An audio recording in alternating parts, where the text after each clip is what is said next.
हाय दोस्तों, कैसे हो आप लोग। अभी तक आप लोगों को 17 वीडियो हम दे चुके हैं। उम्मीद करते हैं आप सब ने उन वीडियो को कम से कम दो दो बार तो देखा ही होगा। तो चलिए आज हम बात करते हैं रसायन विज्ञान की। तो अभी आपका ये वाला जो है 2 वीडियो में पूरा कंप्लीट हो जाएगा। उसके बाद हम फिर आपका जीव विज्ञान का कंप्लीट करवा देंगे। भौतिक विज्ञान का पिछले वीडियो में सब कवर हो चुका है। तो अब हम बात करते हैं। सबसे पहला प्रश्न आपकी स्क्रीन पर आ रहा है, पदार्थ की चौथी अवस्था क्या होती है। तो ये आपकी क्या होती है पदार्थ की चौथी अवस्था, तो वो होती है प्लाज्मा। क्या होती है? प्लाज्मा पदार्थ की कौन सी अवस्था होती है? चौथी अवस्था होती है। ऐसे ही एक प्रश्न आपका बनता है, ठीक 0 डिग्री सेल्सियस पर कटोरे में रखे बर्फ और पानी में क्या परिवर्तन आएंगे। तो उसमें क्या परिवर्तन आएंगे? सारा पानी बर्फ बन जाएगा। ये आपका आंसर हो जाएगा। इधर बात करते हैं अगले प्रश्न की, किसी गैस को द्रव्य में बदलने के लिए सबसे सरल विधि कौन सी होती है। तो कम तापमान और उच्चतम दाब, ये सबसे सरल होता है। अब देखिए अगला है, वह चुनिए जो मिश्रण नहीं है। तो क्या है यहां पर? आसुत जो जल है वो आपका मिश्रण नहीं है। बाकी गैसोलीन, वायु, एलपीजी, इन सब में मिश्रण होता है किसी न किसी चीज का। अब देखिएगा 4 हो गए। अब चलते हैं 5वें प्रश्न पर आते हैं। पानी का हिमांक बिंदु है। तो पानी का जो हिमांक बिंदु है वो क्या होता है? वो होता है 32 डिग्री फ़ारेनहाइट। अब ऐसे ही एक प्रश्न बनता है आपका, उस प्रक्रिया का क्या नाम है जिसमें गैस सीधे ही ठोस वस्तु यानी सॉलिड में परिवर्तित हो जाती है। तो वो होता है आपका डिपोजिशन। क्या होता है? डिपोजिशन। आगे आपका एक प्रश्न बनता है, सही कथन का चयन कीजिए। तो इनमें से जो राइट है वो है, एक मिश्रण के गुणधर्म उसके घटकों जो घटक होते हैं उसके समान होते हैं। यही आपका राइट है। बाकी ऊपर के गलत हैं। जैसे मिश्रण समांगी होते हैं, गलत है। एक मिश्रण में घटक नियत अनुपात में उपस्थित होते, गलत है। किसी मिश्रण के घटकों को पृथक नहीं किया जा सकता, यह भी गलत है। तो एक मिश्रण के गुणधर्म उसके घटकों के समान होते हैं, यही आपका सही कथन है इनमें से। अब चलते हैं आगे। अगला है, बादल किसका कोलाइडी परिक्षेपण है। तो बादल किसका कोलाइडी परिक्षेपण है? तो ये है आपका वायु के जो है परिक्षेपण माध्यम में जल बिंदु। क्या है? वायु के परिक्षेपण माध्यम में जल बिंदु बादल, इसका कोलाइडी जो है परिक्षेपण है। तो अब चलते हैं 9वें प्रश्न पर आते हैं। देखिए 9वां प्रश्न है, निम्नलिखित में से कौन एक ठोस सॉल का एक उदाहरण है। तो कौन है आपका जो यहां पर रंगीन रत्न जो पत्थर है, यानी रत्न पत्थर जो है बोलते हैं उसी को रंगीन पत्थर बोलो या रत्न पत्थर बोलो, तो वही है। अब क्वेश्चन बनते हैं परमाणु संरचना से। जैसे निम्नलिखित में से वे कौन से कण हैं जो परमाणु केंद्रक के चारों ओर घूमते हैं और ऋणात्मक रूप से आवेशित होते हैं। तो कौन से हैं? इलेक्ट्रॉन हैं। ये कौन से हैं? इलेक्ट्रॉन। ऐसे हैं परमाणु न्यूक्लियर बने होते हैं। परमाणु न्यूक्लियस यहां पर उन्होंने लिख दिया है, बने होते हैं। किसके बने होते हैं? इलेक्ट्रॉन। यहां पर आप प्रोटॉन और न्यूट्रॉनों के, किसके? प्रोटॉन और न्यूट्रॉनों के।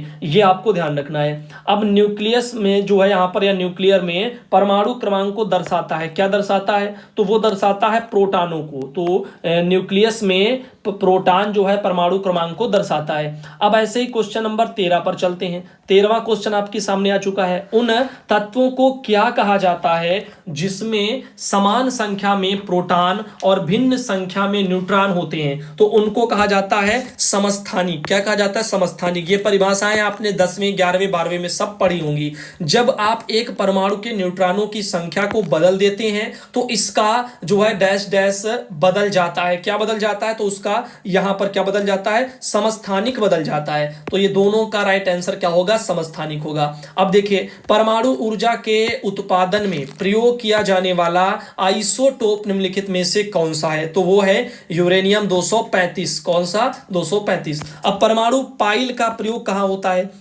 तो वो होता है नाभिकीय विखंडन के यहां पर प्रचालन में। ठीक, ऐसे एक प्रश्न यहां पर आपका दिया हुआ है 17 नंबर, विद्युत संयोजक बंध उपस्थित होता है। तो वो किसमें होता है? वो होता है आपका साधारण लवण में। ऐसे ही रेडियो सक्रियता का आविष्कार किसने किया था? तो किया था हेनरी वैकुरल ने। ऐसे रेडियो कार्बन काल निर्धारण किसकी आयु का आकलन करने के लिए प्रयोग किया जाता है? तो किसकी? जीवाश्म, यानी जिनको हम फॉसिल बोलते हैं उनकी। अब ऐसे ही कुछ क्वेश्चन आते हैं धातु अधातु तथा उनके यौगिक से जुड़े हुए, जैसे लिखा हुआ है मालिएबल इनके जो है डैश डैश के गुण को दर्शाता है। तो किसके गुण को दर्शाता है? ये दर्शाता है धातु के गुण को मालिएबल जो है दर्शाता है।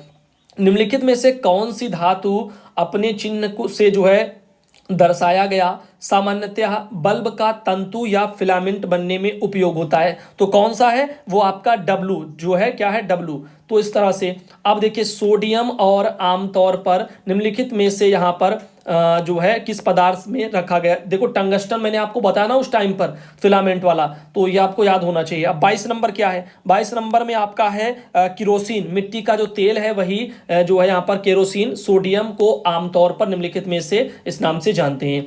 अब यहाँ पर निम्नलिखित में से कौन सा एक क्षारीय नहीं है? तो इनमें से जो नहीं है वो सल्फर क्षारीय नहीं है, बाकी सोडियम, लिथियम, पोटेशियम ये सब आपके क्षारीय हैं। ऐसे लोहा किससे निकाला जाता है? तो ये आपका किससे निकाला जाता है? हैमे जो है यहाँ पर टाइट से, किससे? हेमेटाइट से लोहा निकाला जाता है। अब चलते हैं आगे और आपको बताते हैं अगला प्रश्न। जैसे कि अगला प्रश्न आपके स्क्रीन पर है, अमलगम मिश्र धातु किसमें आधार जो है धातु है? अमलगम जो है यहाँ पर अमलगम मिश्र धातु है, जिसमें आधार धातु क्या है? तो उसमें आधार धातु होती है पारा। तो अमलगम मिश्र धातु है जिसमें पारा जो है आधार धातु होती है। अगला निम्नलिखित का मिलान करो। तो मिलान वाले में आपका मैं डायरेक्ट बता रहा हूं, 4 वाला राइट होगा, जिसमें ए का 4 से आप मिलाएंगे कांसा जो है वो तांबा टिन से बनता है, और बी वाला आपका 3 होगा पीतल जो है वो तांबा और जस्ता यानी जिंक से होता है, और सी वाला जो है वो 2 होगा यानी कि सी जर्मन सिल्वर जो कि तांबा, जिंक और निकिल होता है, और डी वाला जो है वो आपका 1 होगा। तो मुद्रा धातु सोना, चांदी, तांबा ये सब मुद्रा धातु हैं। इस तरह से आपको मिलान करने हैं। अब अगला है फोटोग्राफी में सामान्यतया प्रयोग किए जाने वाले हाइपो का रासायनिक नाम है। तो रासायनिक नाम उसका है सिल्वर आयोडाइड। क्या है? Silver iodide. जंग से बचने के लिए लोहे से बने पाइप के पाइपों पर जस्ते की परत चढ़ाने को क्या कहते हैं? तो इसको कहते हैं यस्दीकरण। क्या कहते हैं? यस्दीकरण। अब अगला प्रश्न है एल्यूमिनियम का अयस्क है। तो एल्यूमिनियम का जो अयस्क है वो है आपका बॉक्साइट। ऐसे बिजली से धातु चढ़ाने की क्रिया या गैल्वनीकरण में निम्नलिखित में से किस धातु का उपयोग किया जाता है? तो वो जस्ते का किया जाता है। ऐसे ही स्टेनलेस स्टील क्या है? तो स्टेनलेस जो स्टील है वो है आपकी मिश्र धातु है। अधातुओं से निम्न में से कौन सा गुणधर्म सामान्यतया पाया जाता है? तो वो कौन सा पाया जाता है? वो भंगुरता। क्या पाया जाता है? भंगुरता। ऐसे एक प्रश्न बनता है बिजली के बल्ब में क्या भरा होता है? तो उसमें क्या भरा होता है? बिजली के बल्ब में आर्गन गैस भरी होती है। ऐसे 34 नंबर है क्वार्ट्ज का रासायनिक नाम क्या है? उसका है सोडियम सिलिकेट। क्या है? Sodium silicate. तो इस तरह से कुछ आपके ये रासायनिक विज्ञान से प्रश्न बनते हैं जो कि आपके सामान्य विज्ञान के अंतर्गत ही तीनों विज्ञानें आपकी पेट में पूछी जाएंगी। अब जिनमें भौतिक मैंने कंप्लीट कर दी है, रासायनिक का 50 आज देखोगे, इसके बाद अगले वीडियो में 50। अब देखो घड़ियों में इस्तेमाल किए जाने वाला क्वार्ट्ज है, तो वो कौन सा है आपका? जो सिलिकॉन जो है डाइऑक्साइड इसमें प्रयोग किया जाता है, सिलिकॉन डाइऑक्साइड। अब ऐसे एक बनता है आपका अक्रिय गैस होती है। तो भाई अक्रिय गैस आपसे पूछ रहा है जो कि यहां पर आपकी रासायनिक रूप से अक्रियाशील होती हैं अक्रिय गैसें। अब अगला एक प्रश्न बनता है विज्ञापन साइन बोर्डों और सजावटी बत्तियों में सामान्यतया प्रयुक्त की जाने वाली गैस कौन सी है? तो वो आपकी कौन सी होती है? वो होती है नियॉन। ऐसे ही आपका माइक्रोचिप्स बनाने के लिए प्रयोग क्या किया जाता है? तो उसमें सिलिकॉन का प्रयोग किया जाता है। किसका? सिलिकॉन का माइक्रोचिप्स बनाने में। ऐसे ही अम्ल, क्षार और लवण, इनसे भी प्रश्न बनते हैं। जैसे निम्नलिखित में से किसका ऑक्साइड लाल लिटमस को नीला कर देता है? तो वो आपका मैग्नीशियम। कौन सा? मैग्नीशियम। ठीक ऐसे यहां पर एक बनता है विनेगर किससे बना है? तो विनेगर जो आपका है विनेगर वो बना है आपका एसिटिक एसिड से विनेगर बनता है। तो ऐसे ही आपका सिरके का रासायनिक नाम आपसे पूछ लेगा क्या है? तो वो आपका एसिटिक अम्ल को ही हम लोग क्या बोलते हैं? सिरका। गांव में इसको गांव देहात में छिड़का कहते हैं। तो इस तरह से अलग अलग जगह अपनी देहाती भाषा में या आपकी स्थानीय भाषा में इसके उच्चारण किए जाते हैं। ठीक ऐसे ही आपका टूथपेस्ट की सामग्रियों में से एक नहीं है, तो डैश डैश क्या नहीं है? तो इसमें सोडियम कार्बोनेट जो है वो आपका टूथपेस्ट की सामग्रियों में से नहीं है। बाकी फ्लोराइड और calcium carbonate, magnesium carbonate carbonate, ये सब आपके टूथपेस्ट में होते हैं, उन्हीं सामग्रियों में आते हैं। अब देखो चाक का रासायनिक नाम क्या है पूछ रहा है आप लोगों से, तो वो आपका है कैल्शियम कार्बोनेट। तो चाक को कैल्शियम कार्बोनेट बोलते हैं रासायनिक भाषा में। अब देखिएगा यहां पर अगला है हवा से नमी के अवशोषण की प्रक्रिया क्या है, तो वो आपकी उसको बोलते हैं डेलेक्स जो है डेलेक्सवेंसन्स, क्या बोलते हैं डेलेक्सवेंसन्स। ये आपको जो है बोलना है, नाम थोड़ा अटपटा है लेकिन याद कर लेना, तोड़ तोड़ के याद कर लो, ऐसे याद कर लो डेलेक्स और वेंसेंस ऐसे याद कर लीजिएगा अगर एक ही में उच्चारण में दिक्कत आती है। फिलहाल आगे चलते हैं, आपको और प्रश्न करवाते हैं। कार्बन और इसके यौगिक तथा ईंधन इससे जुड़े बनते हैं, जैसे जगह खाली है, कार्बन का एक रूप नहीं है, तो कौन सा इनमें से कार्बन का एक रूप नहीं है वो आपसे पूछ रहा है। तो सिलिकॉन कार्बन का एक रूप नहीं है, जबकि हीरा कार्बन का ही है, फ्लोरीन वगैरह भी है और ग्राफीन भी है, ये सब आपके कार्बन के जो है एक रूप है, लेकिन सिलिकॉन नहीं है। निम्नलिखित में से कौन सा कार्बन का एक रूप नहीं है, इसमें से भी आपको चाटना है। तो आपका हेमेटाइट जो है वो नहीं है, बाकी काजल है, ग्रेफाइट है, चारकोल है, ये सब आपके उसमें आ जाते हैं, जबकि हेमे जो है टाइट नहीं आता। हीरा निम्नलिखित का जो है सख्त रूप है, तो हीरा किसका सख्त रूप है, वो है आपका कार्बन का ही, तो ये आप जो है ध्यान देना।